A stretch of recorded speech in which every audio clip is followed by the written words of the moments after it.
Bonjour. Cette semaine, je déroge un peu du lectionnaire. Je prends un texte de la semaine prochaine et non pas de ce dimanche qui s'en vient.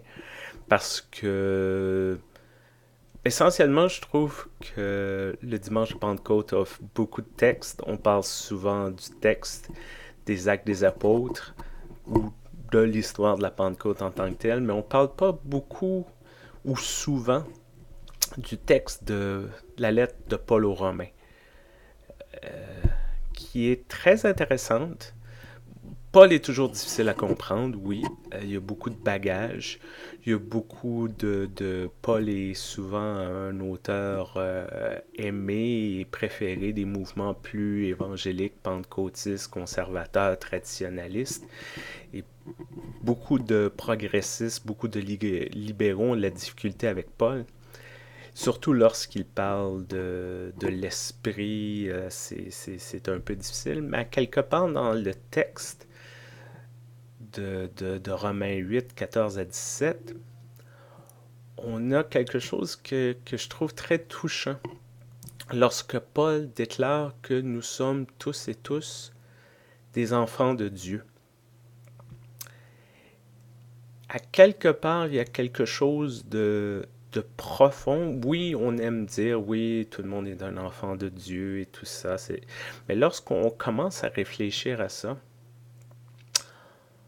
puis qu'on peut appeler Dieu Père, Abba et tout ça, on parle quand même d'une certaine intimité, d'une relation quand même privilégiée, d'une relation filiale. Et à quelque part, ce que Paul dit, c'est que nous avons reçu ça par adoption.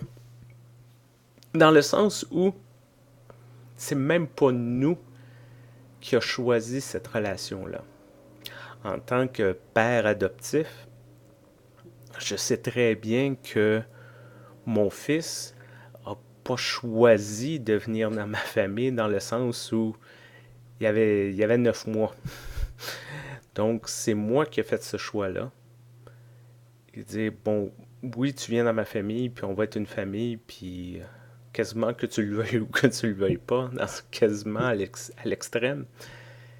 Et cette image-là nous montre jusqu'à quel point notre relation avec Dieu est puissante, elle est forte et inconditionnelle à quelque part.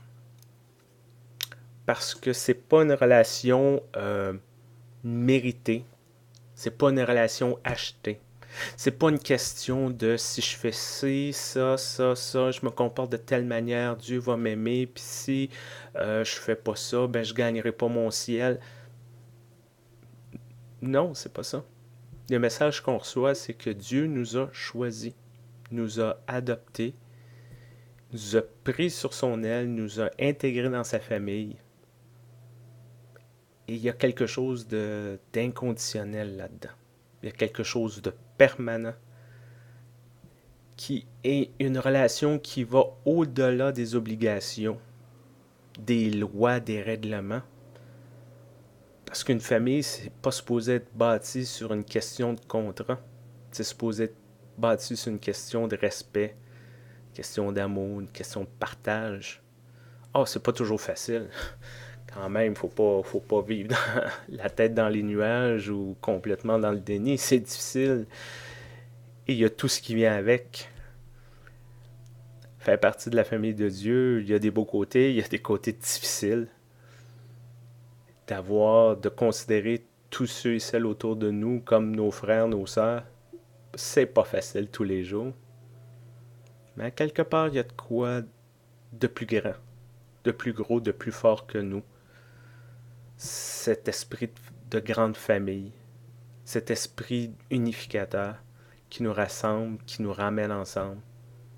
C'est une promesse puissante, c'est une déclaration qui donne beaucoup d'espoir. J'espère que vous allez avoir l'occasion cette semaine de vivre ces moments-là, soit en famille nucléaire, en famille élargie, ou en famille de Dieu.